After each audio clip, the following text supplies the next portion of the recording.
लोगों की ख्वाहिश तो है अपना वेट रिड्यूस करना, लेकिन रमजान में क्या होता है कि उल्टा वेट गेन हो जाता है। ये क्या वजह है? ये वजह जो है, जैसे मोमिनों पे मैं कहती हूँ रोजे फर्ज किए गए हैं, पकोड़े फर्ज नहीं किए गए। जब एक तेल को आप दूसरी बार गर्म करते हैं तो आप समझो उस तेल को अपने जहर बना दिया। कल को यही होता है कि बैठे बैठे पता नहीं लगा हार्ट अटैक हो गया, बैठे बैठे पता नहीं लगा कि कोलेस्ट्रोल कंट्रोल नहीं हो रहा, फैटी लिवर हो गया। तो यही वजूहात है। सहरी में आपने श्योर करना है कार्ब, प्रोटीन, फैट, तीनों चीजें हमारी पूरी, और डेयरी भी उसके साथ।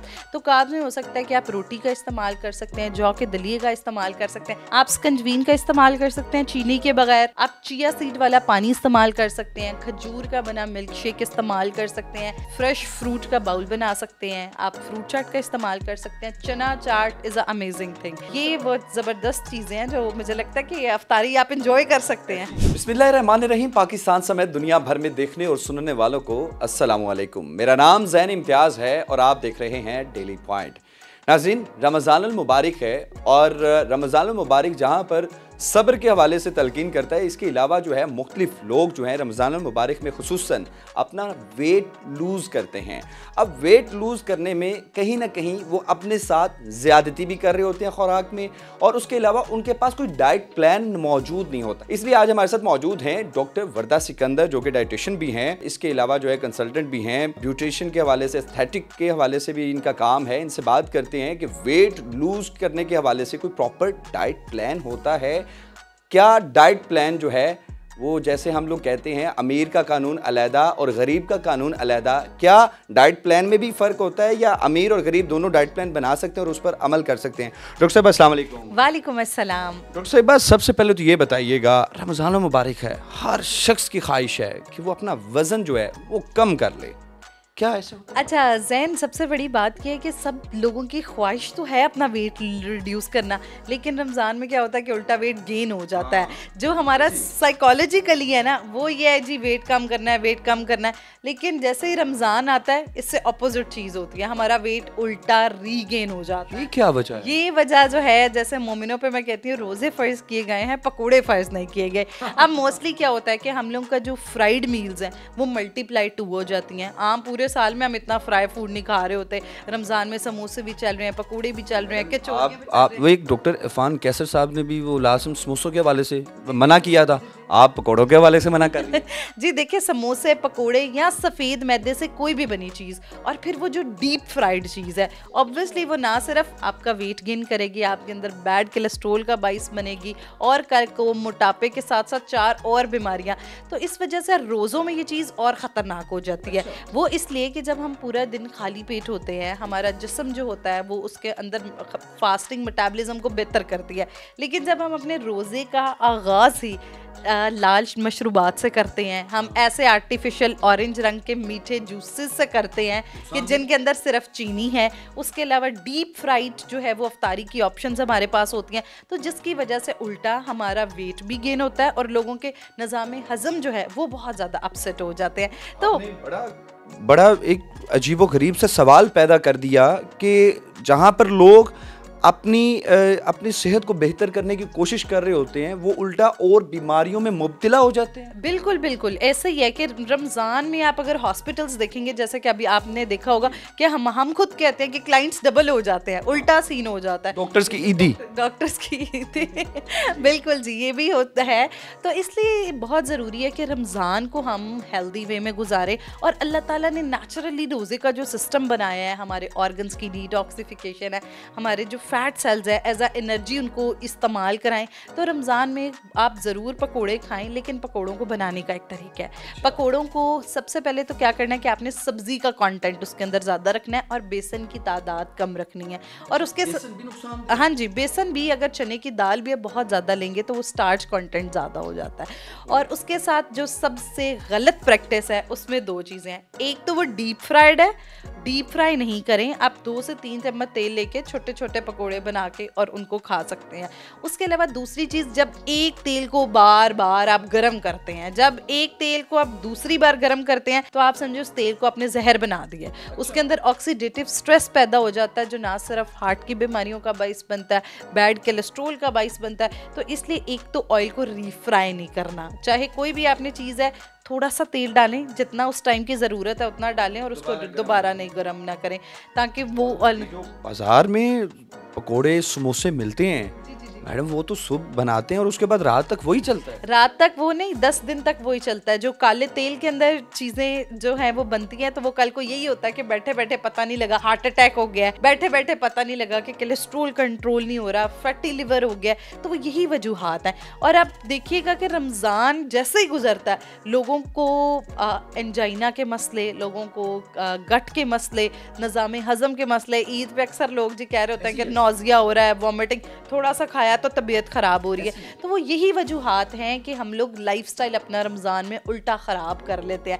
तो इसलिए सहरी हेल्दी करना और अफ्तारी हेल्दी करना ये बहुत इंपॉर्टेंट है। जितने भी नाज़रीन देख रहे हैं, सहरी के हवाले से बताएं, सहरी में किन किन चीज़ों का इस्तेमाल करना चाहिए, और इफ्तार में आपने तो पकोड़े भी मना कर दिए, समोसे भी मना कर दिए, क्या खाना चाहिए, क्या पीना चाहिए? इवन कि आपने तो मशरूबात को भी जो है वो कहा है कि ये भी जो है मूजी मर्ज है। बिल्कुल।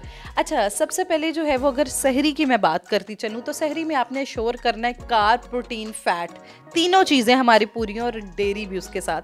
तो कार्ब में हो सकता है कि आप रोटी का इस्तेमाल कर सकते हैं, जौ के दलिए का इस्तेमाल कर सकते हैं, लेकिन शर्त ये है कि वो रोटी और दलिया होल ग्रेन का होना चाहिए। अगर आप सफ़ेद मैदे वाली रोटी खा रहे हैं, सफ़ेद मैदे वाला नान खा रहे हैं, तो वो गोया सिर्फ शुगर का बाइस बनेगा और मोटापे का बाइस बनेगा। उसके साथ साथ आप एक अंडे का इस्तेमाल कर सकते हैं। खमीरी रोटी की बात कर, जी बिल्कुल, खमीरी रोटी की बात कर रही हूँ मैं। सफ़ेद मैदा जो है वो ना सिर्फ इंसुलिन रेजिस्टेंस करता है हमारी बॉडी के अंदर, बल्कि आपकी डाइजेशन को अफेक्ट करता है। उसके अंदर कोई फाइबर मौजूद नहीं है जो आपका निज़ाम हज़म करे। तो एक तो ये चीज़, उसके साथ दूसरी चीज़ बहुत इंपॉर्टेंट है, वो ये है कि अंडा आप ज़रूर शामिल करें। प्रोटीन जो है वो आपने ज़रूर शामिल करनी है। प्रोटीन आप अंडे को चाहे फ्राइड के फॉर्म में ले सकते हैं, ऑमलेट की सूरत में ले सकते हैं, और हाँ बॉयल। और उसके अलावा एक चीज़ जो आजकल हर किसी से सुन रहे हैं जी, फैट फ्री डाइट्स खाएं, फैट फ्री डाइट्स खाएं। कि देखिए हमारे दिमाग और दिल के लिए हेल्दी फैट बहुत ज़रूरी है। तो अब जो हेल्दी फैट है उसके अगर मैं ऑप्शंस की बात करूं तो आप देसी घी का चम्मच ऐड कर सकते हैं, जैतून के तेल का कर सकते हैं, घर में बने हुए मक्खन का चम्मच जो है आप देसी घी, जैतून और पता नहीं क्या क्या कह रहे हैं। गरीब आदमी को तो ये आम जो कश्मीर का घी है वो भी लेने में बड़ी दुश्वारी होती है। आप देसी घी की बात करें, मैंने मक्खन की ऑप्शन भी दी है, और उसके अलावा सरसों का तेल भी इस्तेमाल किया जा सकता है। देखिए अब ये हमारी सिर्फ थॉट होती है कि जो सेहत और डाइट वाली जो खाने हैं ये अमीर लोगों के लिए हैं। आप देखिए आयरन का कंटेंट गोश्त अंडे में भी है, पालक में भी है, दाल में भी है, सब्ज़ पत्ते वाली सब्जियों में भी है। बस हमने अपनी हेल्दी प्रैक्टिसेस और फूड चॉइसेस, देखिए गरीब बंदा भी है, वो बाहर तो अनहेल्दी पे तो इन्वेस्ट कर रहा है ना, पिज़्ज़ा खा लेता है, शवारमा खा लेता है, शवारमा नहीं शुमामा, मतलब अक्सर जो गरीब लोग होते हैं वो अनहेल्दी ऑप्शंस पे बहुत ज़्यादा इन्वेस्ट करते हैं। तो अगर वो देखें healthy options are for reasonable, तो इसलिए वो अनहेल्दी ऑप्शंस पे नहीं इन्वेस्ट करें। आप हेल्दी अल्टरनेट ऑप्शंस मौजूद हैं हमारे पास, प्रोटीन की जैसे मैंने जिक्र किया, फैट्स की भी आप सरसों का तेल इस्तेमाल कर सकते हैं। अगर आप नट्स अफोर्ड नहीं कर रहे तो आप जितने भी हमारे पास मिक्स सीड्स हैं उन्हें आप कर सकते हैं। उसके अंदर ओमेगा 3 मौजूद है, ओमेगा 6 मौजूद है। दही का इस्तेमाल सहरी में ज़रूर अशोर करें। और वो लोग जो अब आजकल हर दूसरा बंदा क्लिनिक पे कंप्लेन कर रहा होता है, डॉक्टर वर्दा पट्ठों में जान नहीं रहती, हर टाइम सुस्ती हो रही होती है, वेट लूज करने में और एनर्जी का बहुत ज़्यादा अब होता है। तो उसके लिए इम्पॉर्टेंट है कि आपने अपनी सहरी में भी एक खजूर रखनी है और एक अफ्तारी में भी एक खजूर रखनी है, ताकि आपकी बॉडी हाइपोग्लाइसेमिक में ना जाए और आपकी एनर्जी। अच्छा जी, अब जैसे कि ज़ैना मुझे कह रहे थे कि अगर मशरूबात की क्या ऑप्शन होने चाहिए, हाँ कि आपने टैंक को मना कर दिया, जामे श्री को मना कर दिया, पकोड़े को मना कर दिया, समोसे को भी मना कर दिया। अब ये पता नहीं ये ट्रेंड बन जाएगा कि डॉक्टर वर्दा ने पकोड़ों से भी मना कर दिया। नहीं, मैं जो है आपको इतनी ज़बरदस्त अफ्तारी में बहुत सारी ऑप्शंस दूंगी कि बहुत सारी हेल्दी ऑप्शंस हो सकती हैं। आप स्कंजवीन का इस्तेमाल कर सकते हैं चीनी के बगैर, आप चिया सीड वाला पानी इस्तेमाल कर सकते हैं, खजूर का बना मिल्क शेक इस्तेमाल कर सकते हैं, दूध का इस्तेमाल कर सकते हैं, फ्रेश फल मौजूद है हमारे पास, स्ट्रॉबेरी मौजूद है, इलेक्ट्रोलाइट्स इसके अंदर इतने ज़्यादा हैं। तरबूज का मौसम आ चुका हुआ है, उसके अंदर भी बहुत अच्छा वाटर कंटेंट मौजूद है, बल्कि डिहाइड्रेशन बेहतर करेगा और आप समझे आप विटामिन वाटर पी रहे हैं अपनी अफ्तारी में। उसके अलावा दूसरी ऑप्शन हमारे पास फ्रेश फ्रूट का बाउल बना सकते हैं, आप फ्रूट चाट का इस्तेमाल कर सकते हैं। चना चाट इज़ अ अमेजिंग थिंग, इतनी ज़बरदस्त प्रोटीन का कंटेंट मौजूद है, एनिमल प्रोटीन भी है, प्लांट बेस्ड भी। उसके अंदर ऑब्वियसली हमने जो सब्जियां कच्ची, हाँ सैलड, उसके अलावा सैलड का बाउल बना सकते हैं। उसके अलावा अब होता है जी चटपटा और इस तरह की भी कोई अफ्तारी में ऑप्शंस होनी चाहिए, तो उसमें आप क्या कर सकते हैं कि स्टीम चिकन कर सकते हैं, शैलो फ्राई चिकन बना सकते हैं, शामी कबाब का इस्तेमाल किया जा सकता है, चिकन के कबाब का इस्तेमाल किया जा सकता है, और उसके अलावा सब्जियों के पकोड़े बनाए जा सकते हैं कि सब्जियां बहुत ज़्यादा हों और अंदर बिल्कुल थोड़ा सा बेसन या मल्टीग्रेन का आटा वो थोड़ा सा मिला के और उन्हें डीप फ्राई नहीं करना, आपने बस 3-4 चम्मच में जैसे तवे पे नॉन स्टिक पे उस तरह जो है वो कर सकते। अंडे के पकोड़े बनाए जा सकते हैं कि आप जो है वो उबला हुआ अंडा करके उसके ऊपर एक हल्की सी बेसन की लेयर लगा लें और बिल्कुल हल्के से ऑयल में उसको फ्राई कर लें, ये एक बहुत ज़बरदस्त। उसके अलावा कद्दू, बैंगन और इस तरह के बहुत सारी सब्जियां हैं जिनको आप डिफरेंट, जैसे कद्दू का रायता बना के इस्तेमाल कर सकते हैं। तो ये बहुत ज़बरदस्त चीज़ें हैं जो मुझे लगता है कि ये अफ्तारी आप इंजॉय कर सकते हैं। मेरे तो अभी मुंह में पानी आ रहा है कि काश यही जो सब्जियों के बने हुए पकोड़े मिल जाएं, और जिस तरह आपने बताया कि अंडे के ऊपर जो है वो बेसन की लेयर हो, कमाल।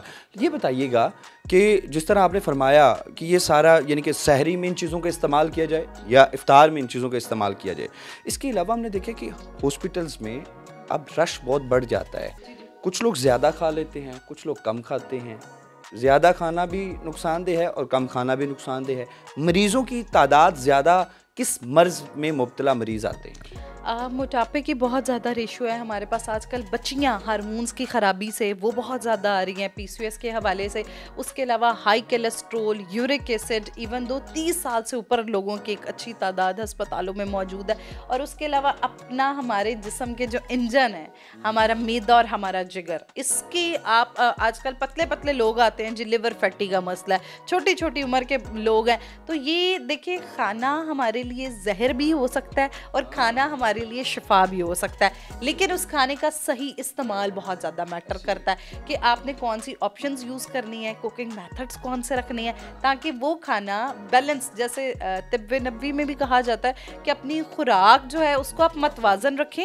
और अपनी खुराक में मैं कहती हूँ 3 ऐसे टिप्स मैं देने जा रही हूँ, जो बंदा ये अपनी ज़िंदगी में ले आता है उसको ना बीमारियाँ होंगी, उसको ना हॉस्पिटल्स के चक्कर लगाने पड़ेंगे, उसके अंदर एनर्जी बेहतर हो जाएगी, वो खूबसूरत और जवान रहेगा। तो वो ये जैसे तिब्बे नबी में कहा जाता है, एक तो भूख रख के खाएं, ठीक है, जैसे आजकल रोज़े हैं, आप भूख रख के खाएं, खाने के फ़ौरन बाद पानी नहीं पिएं, और तीसरी जो है वो अपने मैदे का आखिरी हिस्सा खाली रखें, ठीक है। लेकिन वो आपने नहीं करना जी, पेट भर गया नीयत नहीं भरी, ये वाली चीज़ नहीं करनी है। तो इसलिए ये छोटी छोटी प्रैक्टिसेस हैं कि, और बिंज ईटिंग कि जी मजाक मजाक में दोस्त कह रहे हैं खा लो, मजाक मजाक में जी घर में नुकसान कर दे। और देखिए, हम ईद का मौका होता है तो मैं हमेशा अपने ईद जिस भी ट्रांसमिशन पे जाऊं उन पे भी बहुत ज़्यादा ये मैसेज देती हूँ, आपके भी फोरम के थ्रू, ईद पे अपने प्यारों के लिए खुशियाँ बांटें, उनके लिए सेहत वाले तोहफे आप लेके जाएं। आप बहुत ज़्यादा मीठे जो है वो शीर खुरमे, मीठे चीनी, आर्टिफिशियल चीनी वाली चीज़ें ना बना, गुड़, हाँ गुड़ शक्कर, हाँ ठीक है। उसके अलावा आप हेल्दी ऑप्शंस, आपके घर आ रहे हैं तो नींबू पानी बना लें बगैर चीनी के। आप तो फिर ये कहेंगे वो जब नींबू पानी या कुछ इस तरह की आइटम होती है तो वो कहते हैं यार उन्हें साड़ी इज्जत नहीं की थी, यानी कि उन्हें बोतल नहीं मंगवाई, नींबू पानी बना कर दे दिया। इस तरह का भी कॉन्सेप्ट बना हुआ है? जी जी बिल्कुल, इस तरह का भी कॉन्सेप्ट है, लेकिन we have to change our concepts. हम एक हेल्दी नेशन बनाना चाहते हैं, अगर एक हेल्दी एनवायरनमेंट के तो हमें हर घर से आगाज करना पड़ेगा। अब जैसे ईद का मौका है, आप अपने प्यारों के लिए फल लेके जाएं, आप अपने प्यारों के लिए मिठाइयाँ और केक नहीं लेके जाएं, आप घर में बनी हुई कोई हेल्दी कबाब लेके जा सकते हैं। तो इस तरह अपने प्यारों से मोहब्बत जो है वो उनको सेहत की सूरत में दें, उनको बीमारियां नहीं दें। डॉक्टर साहब हमारे साथ मौजूद थी, सारी गुफ्तगू आपने मुलाहिजा किया कि किस तरह आप लोग अपने घर में रहकर अपना डाइट प्लान जो है वो मैनेज कर सकते हैं। रमज़ान मुबारक में आपसे गुजारिश है कि जिस तरह डॉक्टर वर्दा सिकंदर ने बताया है कि पकोड़ों से, समोसों से गुरेज करें और कोशिश करें कि वो जो मशरूबात है जिसमें चीनी का इस्तेमाल होता है उनको भी अपनी पहुंच से दूर कर लें। आपकी सेहत जो है वो आपके लिए बहुत ज़रूरी है। अपने मेज़बान ज़ैन इम्तियाज़ को दीजिए इजाज़त। अल्लाह निगहबान।